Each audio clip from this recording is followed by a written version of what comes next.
തൊപ്പി ഫേക്ക് ആണെന്ന് അന്നേ നിങ്ങളോട് എല്ലാരോടും ഞാൻ പറഞ്ഞതാ. പിന്നെ സംഗതി കുഴപ്പത്തിലേക്ക് നീങ്ങിക്കൊണ്ടിരിക്കുക.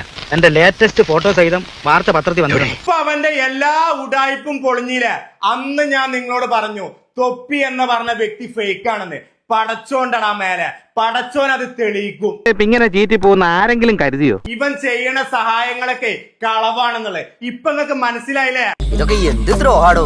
സത്യം നമുക്ക് രണ്ടു കൂട്ടർക്ക് അറിയണല്ലേ, പിന്നെ ആരെ കാണിക്കാനാണ് ഈ ആക്ടിങ്? എടാ റാമ്പം നായെ, ഉളുപ്പുണ്ടടാ നായെ. എനിക്കൊക്കെ സ്വന്തം അനിയന്റെ പ്രായമുള്ള ആ ചെക്കനെ കൊണ്ടൊക്കെ അന്റെ ജഡ്ഡി കേകിപ്പിക്കാന് അതിനേക്കാൾ അന്തസട നായെ ഒരു മുളം കയറെടുത്തിട്ടേ തൂങ്ങിച്ചവിടെ പന്നി. പേപ്പറിലും ടിവിയിലും കൂടി വരുമ്പോഴത്തേക്ക് ഉള്ള പാനം മാസ്കോടെ കാമ കൊണ്ടുപോകുമല്ലോ. അന്ന് ഫോൺ വിളിക്കുമ്പോഴേ ഷാജാൻക്കാന്നല്ലാതെ വിളിക്കൂലേനോ വീഡിയോയിലോ? അത് എന്റെ ഡിഫറെന്റ് ക്യാരക്ടറാണ് മോനെ. അന്ന് എന്നോട് ഞാൻ പറഞ്ഞു പടച്ചോൻ ഇന്നല്ലെങ്കിൽ നാളെ അത് തെളിയിക്കുന്നു. ഉമ്മച്ചി ഇതറിഞ്ഞോ ഉമ്മന്റെ കവാലടിച്ച് തിരിക്കും. നിന്റെ ഷോ ആരണോ? എവിടെടാ തൊപ്പിന്റെ ഫാൻസേരും കാണാഞ്ഞ, ഓന്റെ അക്കൗണ്ടും കാണാഞ്ഞ. അക്കൗണ്ട് ഡിസേബിൾ ആക്കി വെച്ചടാ. എന്തിനാന്നറിയോ? ഓന്റെ ഫോളോവേഴ്സ് ഇറങ്ങിപ്പോന്ന് പേടിച്ചിട്ട്.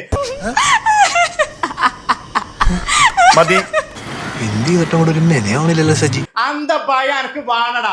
ഈ ജനങ്ങളെ മൊത്തം പറ്റിച്ചുകൊള്ളുന്നുണ്ടെങ്കിൽ ഇന്നല്ലെങ്കിൽ നാളെ ഇജ്ജ് അതിനെ അനുഭവിക്കും. നീ ചെയ്ത ഓരോ കാര്യങ്ങളും അത് ഫേക്ക് ആണെന്ന്. എടാ ആ ഒരു പാവം ആ ഒരു ഉമ്മാക്ക് വരെ ഫോൺ കൊണ്ടേ കൊടുത്തു, ഹോസ്പിറ്റലിൽ പോയി കണ്ടിച്ച് പൈസ കൊടുത്തു. എന്തെല്ലാം കളവാണ് അജ്ജ് ചെയ്തത്. ഇനി എല്ലാരും ഓരോ സപ്പോർട്ട് ചെയ്തോളി. ഇനി ഇന്നങ്ങൾ ഇതിൽ വന്ന് തെറി വിളിച്ചാലും എനിക്കൊരു ഒലക്കില്ല മക്കളെ. അനന്തേട്ടാ, അളിയന്റെ കയ്യിൽ നിന്ന് ഇതുപോലെ ഒരുപാട് തത്വങ്ങൾ എനിക്ക് പഠിക്കാനുണ്ട്. എന്നെ മനസ്സിലാക്കുന്ന ആളുകൾക്ക് അറിയാം ഞാൻ എന്താന്നുള്ളത്. അത് മതിയടാ. എനിക്ക് അതിലപ്പുറമായിട്ട് ഒരു തേങ്ങ ഈ ലോകത്ത് ഞാൻ കൊണ്ടുപോകില്ല. ഈ ഡയലോഗ് ഞാൻ എവിടെ കേട്ടിട്ടുണ്ടല്ലോ. ഇന്നല്ലെങ്കിൽ നാളെ ഞാൻ മരിക്കും, അത് ഉറപ്പാ. പക്ഷെ ഞാൻ മരിക്കുന്നതിന്റെ മുന്നേ ഇന്നല്ലെങ്കിൽ നാളെ ഒരു വാക്കെങ്കിലും ഒരാൾ നല്ലത് പറയാൻ ഞാൻ ആഗ്രഹിച്ചിട്ടുള്ളൂ. അത്ര മതിയടാ എനിക്ക്. അപ്പൊ ഓക്കെ, മഹസലാമ. അയാൾ എന്താ പറയുന്നേ?